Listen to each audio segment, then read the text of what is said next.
Yeah, that's a very important question. I don't think we're anywhere near reimagining education as we should be. I would say, actually, one thing that everybody should do is really read up on the history of education in the places that they grew up in. And you will realize that the history of where education comes from, where modern school-going education comes from very often is pretty complex. It is influenced by many forces in history that one may have not expected or even thought about. I mean, the American education system has deep roots in colonialism too. It has deep roots in the church, for instance, as well. And there are many ways in which those legacies still show up in ways that are sometimes great and sometimes not so great. I think what is necessary is for people to make space, to take a step back and try to ask the hard questions. The hallmark of an ideal education system is one that has the capacity to evolve. I'm Aditya Vishwanath. I am an alum of the 2018 cohort, and I earned a PhD in the Learning Sciences and Technology Design program at the Graduate School of Education. I imagine a world where education systems around the globe empower children, all children, to reach their full potential. Welcome to the Imagine a World podcast from Knight-Hennessy Scholars. We are here to give you a glimpse into the Knight-Hennessy Scholar community of graduate students spanning all 7 Stanford schools, including business, education, engineering, humanities, law, medicine, and sustainability. In each episode, we talk with scholars about the world they imagine and what they are doing to bring it to life. Today we're speaking with Aditya Vishwanath, a KHS alum and PhD recipient in Learning Sciences and Technology Design. During our conversation, you'll hear Aditya's experience growing up in a family of educators, developing human-centered design strategies that enable children to imagine and reimagine a quality education, his insane memory, and so much more. Hey, what's up, everybody? Welcome to another episode of the Imagine a World podcast. I'm your co-host, Willie Thompson, as always joined by my fantastic co-host and co-producer in all things, Taylor Goss. Hello, sir. Glad to be here. Hey, man. Glad to have you here. We have Aditya here. You've heard his amazing Imagine a World statement. Welcome to Imagine a World, Aditya. How are you doing today? Thank you. I'm doing well, and I am so excited to be a part of this. Thank you, folks, for organizing this. This is so fun. Of course. And we were talking about this off camera. Is the proper way to talk to you, doctor? Do we have to refer to you as doctor throughout the rest of this podcast? Yeah. Look, I'm still new to this. I got my PhD maybe just a few months ago. I'm very comfortable with just being called Aditya. Yeah, newly minted doctor, but not doctor nonetheless. I know, exactly. Yeah. It's a lot of work. Aditya is fine. Is that what you'll tell your students when you teach them? Oh, yes. Absolutely. Wow. 100%. I love that. You'll take a point off the quiz if they call you doctor. Exactly. Yeah. That's right. That's so funny. Well, look, you have an amazing Imagine the World statement. And like all of us in Knight-Hennessy, like equally amazing story. But before we can get into the Imagine the World statement, we want to talk about the world you were born into and the world you've experienced thus far. To that end, our first question, as is always, where are you from and what was your journey here? Yeah, that's a wonderful question. So I was born in the South Indian city of Chennai in India. But I grew up in a total of, I want to say, close to 10 different cities until I was the age of 18. I went to almost 15 different elementary, middle, and high schools across 3 different countries. So I grew up in India, across multiple cities, in the Middle East, in multiple different countries. Every place I grew up in, given the way India is as a country, spoke a different language. People from very different cultural backgrounds, even if they were Indian or not. To me, change was always a constant. And I have seen so many different types of education systems, so many different types of schooling environments, some that I loved, some that I absolutely hated. And then I did my higher education abroad. I moved to the United States for my undergrad, jumped to do a PhD after that. So have seen learning systems in so many different ways. And I think that has really deeply shaped my experience and my intuition around what I would like to do in education and how I would like to shape the field in meaningful ways moving forward. I also come from a family of educators. My mother has been a career teacher and then later an administrator and school principal. I have grandparents who have been educators. I have always had the passion of wanting to be and have been a teacher as well, mostly in a volunteering capacity. Every single year for the last I want to say now 8 or 9 years, whenever there has been a summer break or a winter break out of school, I would end up in a classroom, usually a middle school classroom, and I would just either be a fly on the wall and tell the school teacher that I just want to sit in the corner, give me a chair, or don't even give me a chair, just give me a space where I can just take notes and observe what's happening. Or I would be an active teacher or a participant in the classroom scene. But I've just really enjoyed being in learning environments, and I've done that in extreme rural, low-income, underserved parts of India, to rural, low-income, underserved parts of Tennessee and Georgia, to very high-end urban private schools in both these countries. So I've really seen school systems of all shapes and sizes, and I think all of those experiences have deeply shaped why and how I think about and why I care so much about education. Wow, wonderful story.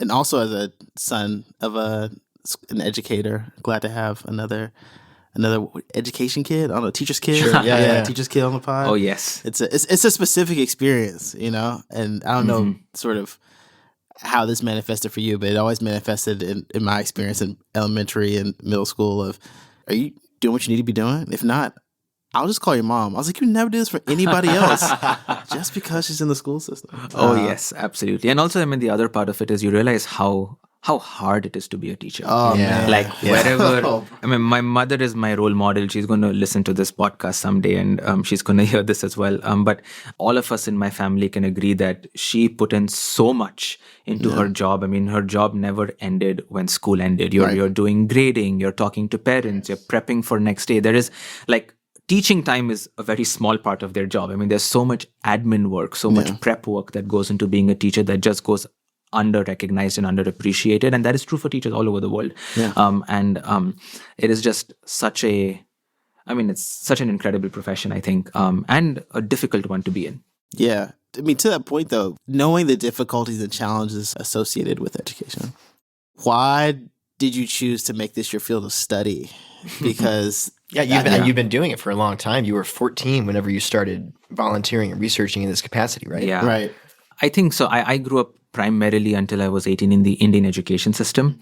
And the way I would describe the Indian education system is one that is deeply rooted, and this is probably true for most education systems, it is rooted in colonialism. It is a relic of the colonial era in many ways, and we still in many ways have preserved that. The assembly line model of teaching students in large masses, the same standardized information, standardized testing, no real regard for context, for cultural context, for all sorts of other factors. And I was a product of that system. And one element that is very unique to the Indian education system is it was very, very heavily steeped in rote memorization and rote learning. Now, it so happened that I had and probably still do have very good memory. So I thrived in the Indian education system. In fact, one story I like to tell people is one of the exams that you take in 10th grade, which is called our board exam. You take an exam in languages as well. And I had to learn English and Hindi as part of my learning. I am a terrible Hindi speaker. I came from a family that primarily spoke English, and we're Tamilians. We're from a state in South India. So Tamil is our primary language, not Hindi. And so I really struggled, even though I have a lot of Hindi speakers in my family and people around me, I really struggled with Hindi. So I used to just memorize. Essays, because you can win, you can game the grammar stuff, you can game all the other stuff, but what you cannot game are the essays, the long form questions that come in the test, where you have to like they'll give you a topic and you have to write multiple paragraphs about it. That you need to really have a strong grasp about the language. So what I did was I would look at previous year's exams for the last 15 years, and I would compile a list of 100 essay topics that have showed up. And I saw patterns where they would repeat every few years or so. And then I literally sat down with my dad and my grandmom, and I had them write out 300-word essays for almost 50 different such topics. I memorized each and every one of them. I in fact memorized them like I memorized the symbols. I don't even know what some of the words meant. I just memorized sounds. It would be like you memorizing Hindi, right? Right now. Yeah. That would be me. And then, that would be me. Exactly. Completely phonetically, no context. Exactly. Yeah. Just the sounds. And then something showed up in an exam that I had memorized. I just vomited it. I was a topper. Wow. I topped my grade in Hindi. And that's the point point I'm trying to make, because I had friends who were significantly more profoundly just brilliant at language, at sciences, at math, at all these other subject areas, much more than me. But they were completely crushed by the system because they had poor memory. And so I think I left that education system clearly, academically very successful. And then that landed me into a very good higher education institution. I did very well until this point of time. And I look back and I realize I did well despite the system, not because of the system. And that is true for everybody that is a product of the Indian education system and many education systems around the world. And that left a very uncomfortable feeling in me, where I realized we were really losing a lot of talent, a lot of massive opportunity in pushing forward innovation and pushing forward incredible humans to do wonderful things who were being completely suppressed by the system. And I wanted to find ways to really fix that. And that is really what all the work I do in some ways trying to address that big question. Beautiful. Yeah, that's incredible. It was clear that you have from a young age this passion for reform in education through your personal experience, things you noticed about your own experience, and also your family was clearly supportive. If they were willing to sit down and write many, many essays on your behalf, clearly they were supportive. Oh, yes. So did you feel a drive, a motivation going into your undergraduate experience you were straight arrow into this field for sure? Yeah, that's a good question. I think people around me have told me that I tend to carry a lot of clarity, and I tend to have discovered a lot of clarity. I don't feel that way. I always think within myself, I sense a lot of conflict in ideas, in thinking, and in stuff. But externally, I am told that I tend to have a very clear sense of meaning or purpose or vision in terms of what I want to do. And so externally, yes, I think I was very excited about, I went into computer science. I really was excited about building tools. I think I felt very restless thinking about problems. I wanted to find ways to actively do stuff.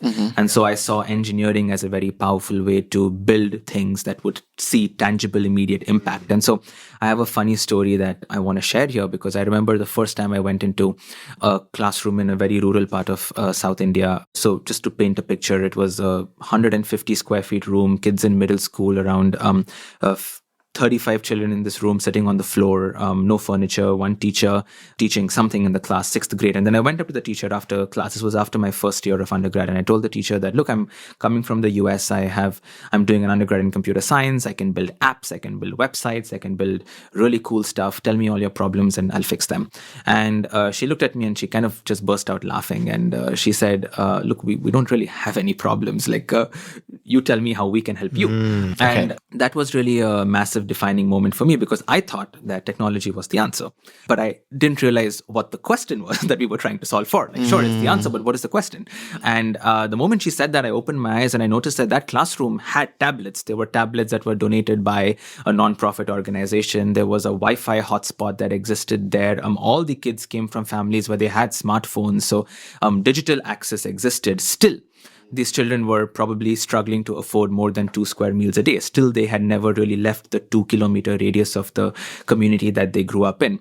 And they were clearly very much in poverty. So it left me very confused as an engineer, thinking that engineering was the way in which I could solve these problems. I could airdrop cool technologies that would fix education. And I realized that, well, in many cases, these tools were just sitting on the shelf collecting dust. And then I saw that story play itself out again and again. When I was in Atlanta for many years, I used to go a lot into schools, mostly Title I low-income public schools in the city. Yep. And I would end up in these classrooms and I would see these kids with the latest iPhones. The schools would have smart boards and fancy gadgets and computers.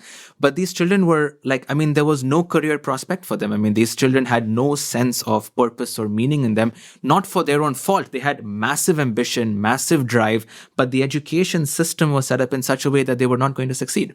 They were coming from either single-parent homes. There was no adequate sense of agency or support in the curriculum or the program that afforded them meaningful opportunities to build skills, to build meaningful skills beyond just the stuff that they have to learn for the test. And there wasn't really a community that was being fostered with the right mentors, with the right role models. All the role models that were presented to them did not look like them, did not belong to the communities they came from.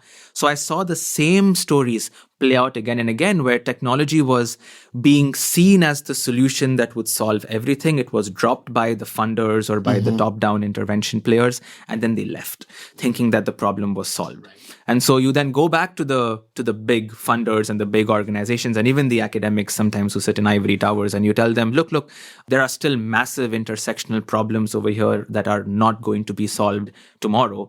And they tell you, well, but all these kids have laptops and they can access Khan Academy and YouTube and TED Talks. So what's the problem? I mean, they can find with internet, with online learning, and this was now almost 10 years ago. That was the big thing then, online learning, right? The MOOCs and the online courses and all of that. And they were like, Coursera. Exactly. And they were like, this is going to fix everything. I mean, you want to be a software engineer, you want to be a mechanic, you can learn that online. And so they're going to go online, they're going to learn it.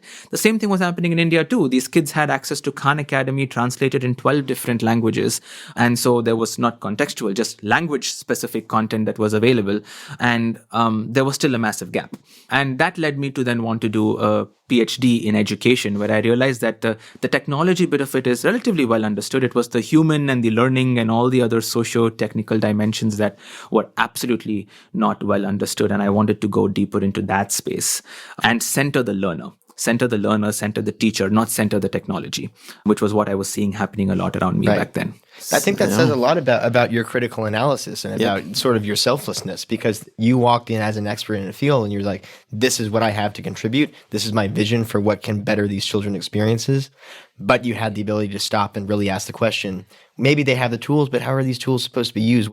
I mean, we're inspired by platforms that children come from the worlds of Roblox and Minecraft, where they are part of worlds where they shape the world. They build it, they engage with peers, and there is an incredible amount of learning that can come out of that when you connect it to curriculum, when you integrate best practices of pedagogy, when you integrate it into the standards of what they should be achieving and what they should be learning based on how the standards are defined in the regions that they live in. You can do some real magic.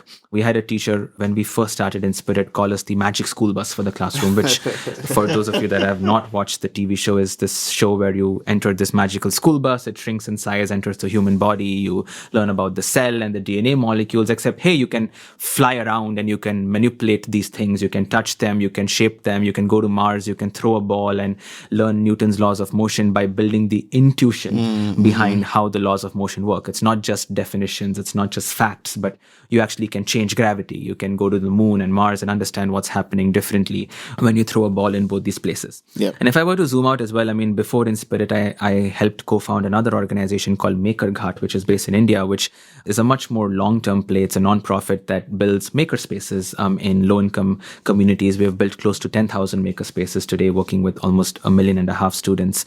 And just for folks who are listening, how do you define a makerspace? Like, what is that? Yes, so a makerspace, again, is a community space in most cases where you can come in and use your hands to build anything you want to build. The idea is collaborative problem solving, not restricted to domain, not restricted to tooling.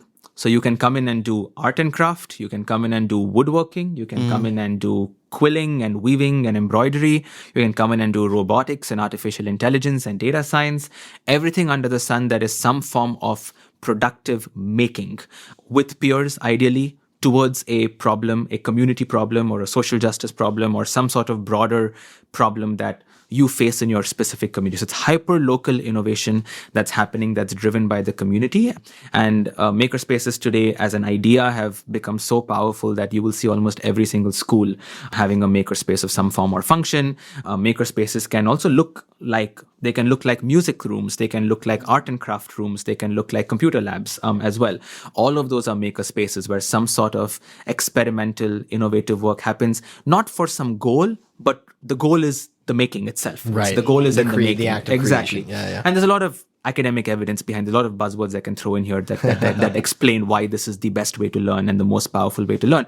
Within Spirit, we're trying to do the same thing, just in the digital space. We're saying let's bring that idea of making in the virtual world with digital 3D objects and tools. But MakerGhat did that in the physical space. We said we need to build infrastructure for this, especially in the most underrepresented regions of the country. But the lens was the same. What I lead with is never the technology. It's never the space. It's never the headset. It's never the VR.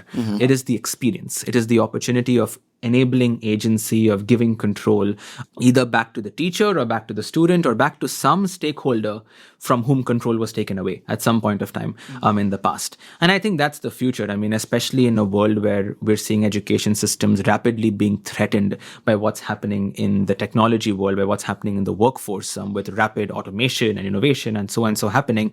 I think it's a good thing. I think it's a good thing to reach that point of reckoning where we have to ask fundamental questions. I will say really quickly one thing about the Magic School Go for Bus, it. actually. Yeah. And it's, I don't know if you remember the episode where they went to the different planets. I think they went to Neptune or something, and one of the kids took off his helmet and his head froze. Yeah, remember? Do you remember that episode? I don't recall that. Yeah, I just remember it was one of those Dark, moments. gritty Magic School Bus reboot. It's something I didn't think about as a kid. Yeah. So he just has like a cold. I think he ended up having a cold after when he came back to Earth. He was fine. But as an adult, I'm just like, oh no, he would have died if he did that. Wow. Like Miss Frizzle would have, she'd have been sued. You know, it, you know. So really, when you think about it, Magic School Bus is a dubious comparison. Yeah, it is scientifically inaccurate. Yeah, but you know, I one could appreciate. argue it's causing more harm than good. No, I'm kidding. Maybe, but you know, I'm it's a great show. It was But- a fantastic show. So you mentioned even earlier, I want to talk a little bit about this agency piece before we get into some of our closing questions. And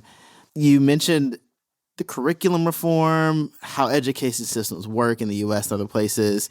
And you even mentioned this idea of like India having, well, not idea, the reality that India has a colonial past and creating spaces for new leadership and narratives in the education space. So in your mind, where are we in these conversations around reimagining education as a force in our societies and in our communities, and what that means for the stories that we tell about each other and we tell ourselves? Yeah, that's a very important question. I don't think we're anywhere near reimagining education as we should be. I would say, actually, one thing that everybody should do is really read up on the history of education in the places that they grew up in. And you will realize that the history of where education comes from, where modern school-going education comes from very often, is pretty complex. It is influenced by many forces in history that one may have not expected or even thought about. I mean, the American education system has deep roots in colonialism too. Yes, It has deep roots in the church, for instance, as well. And there are many ways in which those legacies still show up in ways that are sometimes great and sometimes not so great. I think what is necessary is for people to make space, to take a step back and try to ask the hard questions. The hallmark of an ideal education system is one that has the capacity to evolve. And that is always going to be the case. If I had a magic wand and I designed an education system that I believed was right for 2024, in another 5 years, there needs to be an ability for somebody else in 5 years, in 10 years, maybe faster, maybe shorter, who knows, to be able to redo the elements that have become redundant. And it should be done dispassionately. There shouldn't be any ego attached here. There shouldn't be any sentimental value associated with this. This is just a tool that enables meaningful growth of young people in our society. And we should do everything we can for the tool to be in good shape. And that's how I see it. It's a very complicated machine that needs to be oiled from time to time. Some parts need to be replaced. Some parts need to be upgraded or updated. And some parts need to be eliminated because they're legacy systems or legacy parts of the machine. I think what's nice is people are increasingly recognizing that these conversations need to happen because this is systemic reform. And systemic reform is very, very hard in education. I mean, there are stakeholders that intersect in the weirdest ways possible. I think it's very unique to education. Maybe education and maybe health is the other field where you will see this sort of complexity emerging like nothing else. And I think and I mentioned earlier in this talk as well, with the advent of new tools like especially generative AI tools in the world, we're seeing this tsunami that's at our doorstep that is going to crush the system if we do not do something about it. And I think that's great. I know that's going to stress a lot of people out, but I think that's great because it is going to spark people into action, into asking the fundamental questions. Is the way we do testing correct? Is the way we do teacher training Correct. We don't really think about teacher training, but teacher training is one of the most important pillars of a successful, of a well-oiled education system. And most teacher training programs are extremely outdated. You think school curriculums are outdated? Look at teacher training curriculums and see how out of date they are. Are we paying our teachers well? Are we supporting our teachers well? No. The answer to that question is no. We're not paying them well. Exactly. And this is true everywhere on earth. Right. And so there are questions that need to be addressed and asked in a very fundamental way. What is the role of a teacher in the 21st century? And not 21st century, in 2024. It's going to look different in 10 years from now as well. And what is the role of a student? What is the role of curriculum? What is the role of math? What is the role of science? What is the role of the arts, of languages? And each of those need to be examined and re-examined. And all we can do is create spaces for that to happen in meaningful ways. So I'm excited for the possibilities here. As someone who is looking to really dedicate their career towards this work, I only see incredible opportunities. I think we need to approach this work, like I said, with a lot of care, with a lot of humility, with absolutely no ego, because this isn't a game that you win. This isn't a capitalism market, right? This isn't a place where I don't think you can approach this in a way in which you try to optimize or maximize. I think the way you need to approach this is through the lens of inclusivity, through the lens of real stakeholder conversations that bring every single person to the table, because you will not have a one-size-fits-all solution here. You cannot. And if you do, then something is wrong. Right. Yeah, for sure. That's so heartening for me to hear, because you have a vivid vision for what should change in the field of education, but also the ability to say it is not one size fits all, and it's not all one time fits all. I.e., the answer now may not be the answer tomorrow. Right. I've seen that true both in my life. My articulation of what I wanted to do with my life 5 years ago is different from what it was now. And what might need to change in the education system is going to be different 10 years compared to 5 years from now. And we don't always hear that notion trumpeted by folks who are wanting to find big solutions that are implementable and flashy and able to be articulated. The silver bullet that can be implemented right now. Right. And that, I think, is so important. And so thank you for sharing that with us. Yeah. And all this talk of maker spaces and collaboration and dialogue to some degree, it makes me think of the Knight-Hennessy community. Mm-hmm. And I'm wondering if you can step back into your mindset of when you were starting your PhD program way back before you were a doctor. Right.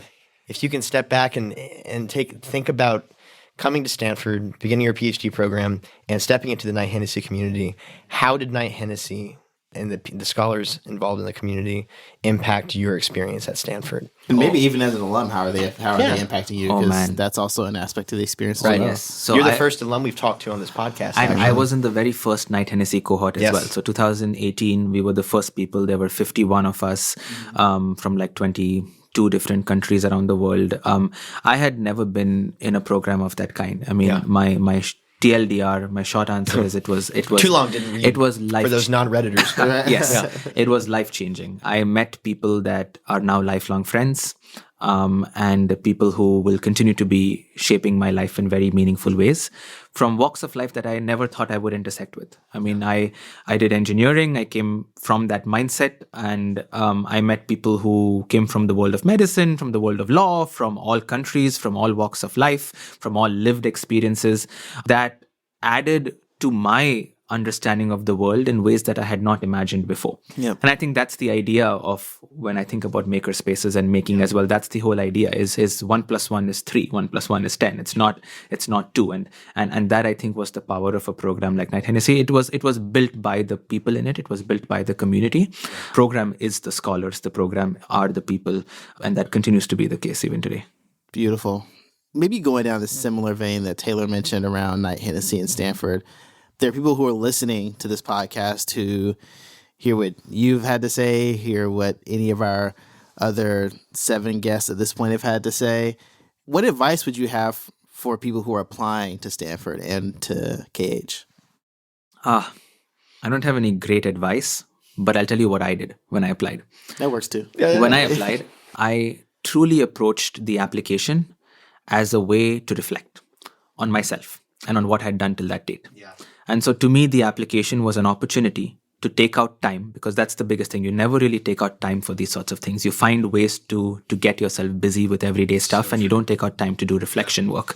And so I took out time to reflect on where I was with my life, with my career, with my interests, with my goals, and just took out some time to organize those ideas in a slightly cohesive way. And when you approach it through that lens of introspection and reflection, the byproduct of that is a good application, is a very strong college application. And that's what ended up happening in my case. And it's great because it eliminates stress. Because I remember when I actually hit submit, I felt so good about the reflection that I did. And I felt like I had so much clarity that it did not matter to me whether Stanford would happen or not at that point, or whether Knight-Hennessy would happen or not, because I had a sense of where I needed to go, and I figured that it would happen one way or the other, regardless of what was in store for me in the future. And that was a wonderful place to be in, emotionally, mentally, personally. And I would encourage that mindset with how one puts together this application. Because again, there is no one-size-fits-all application. You look at these scholars and you have people from all walks of life doing all sorts of incredible and weird stuff, weird in the best possible ways. And I think that is the beauty of a program of this kind, that it gives you the opportunity to be who you are and who you want to be. And I think that's the way one should approach applying to this program. Okay, so I disagree with you. That's very good advice. know, You do right? have great advice to offer. That was beautiful. Thank you. So one aspect of this Knight-Hennessy application that we're discussing, that you had such good advice for, is the improbable facts section, which for me, I think for many people we've talked on this podcast with, was one of the more difficult parts of the application, and probably one of the most time intensive. How was that process for you, and would you be willing to share one or two of your improbable facts with the world? Yeah, I think that was the most fun in retrospect. It is very fun. In retrospect. In retrospect. That is the key. Is it? In What is that? retrospect. What is In retrospect. Is that type two fun? Is Yeah, that what it's called? exactly. Yeah. That is a perfect way to frame it. In retrospect. Absolutely. In retrospect, a ton of fun. In the moment of it, absolute hell. Because you don't know if your fact is improbable enough. And that's So true. And that's a very dangerous trap to fall into, because then you start doubting whether you're an interesting person, whether you actually have anything worth sharing with the world. And you absolutely do. You always do. I think the way I approached it was starting early. That's the only solution, because you get the best ideas when you're on a walk, when you're in the shower, when you're doing something that's completely mundane. And then you're like, wait, I'm really good at X, or wait, I did this thing when I was 7 or when I was 12 or whatever. And then you see a story coming together. That's why I always bring a tape recorder into the shower with me. Oh, you do? No. Kidding. Gosh. So if I had to share one improbable fact, so okay, I'll share one, which is related to the point I made earlier about having very good memory. So I was really into Pokemon. Really into Pokemon. Like, how into Pokemon are we Yeah. talking here? Because I think we're all 90s babies here. So that Yeah. I was peak Pokemon fandom. Yeah. Let me tell you how into Pokemon I was. So there was a time when I was maybe 13 where there were only 4 generations. So that ended at exactly 493 Pokemon in the Pokédex. Yep.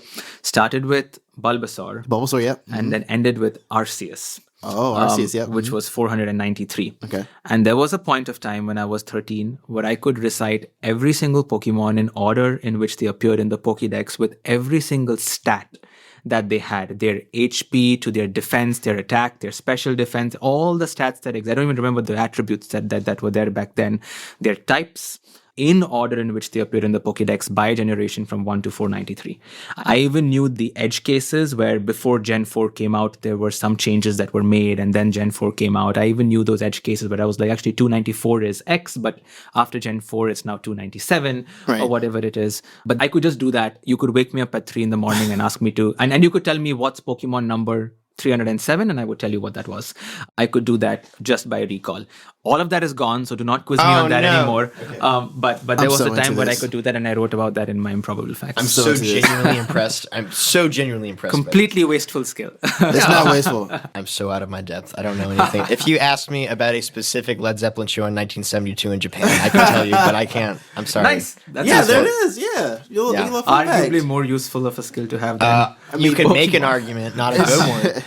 That's amazing. Thank you. Thank you. That's I'm pretty sure Led Zeppelin's more electric than Pikachu. So that's a wow. Good, Oh, Willie. I'm on a roll today. Aditya, thanks so much for coming on this episode of Imagine the World. It's been so great having you on, and to have an alum to give us a perspective from what it's like from the outside Yes. world. The other absolute side, privilege to be a real part life. of this. Thank you as well for your time. This is so wonderful. Oh, we had so much fun. We so treasure you being a part of our community, and thank you for your time. And that was fantastic. Thank you. A+. A++. Yeah. Pokemon 494 There you go. level. There you go. All right, man. Take care. Awesome. Bye. Yay.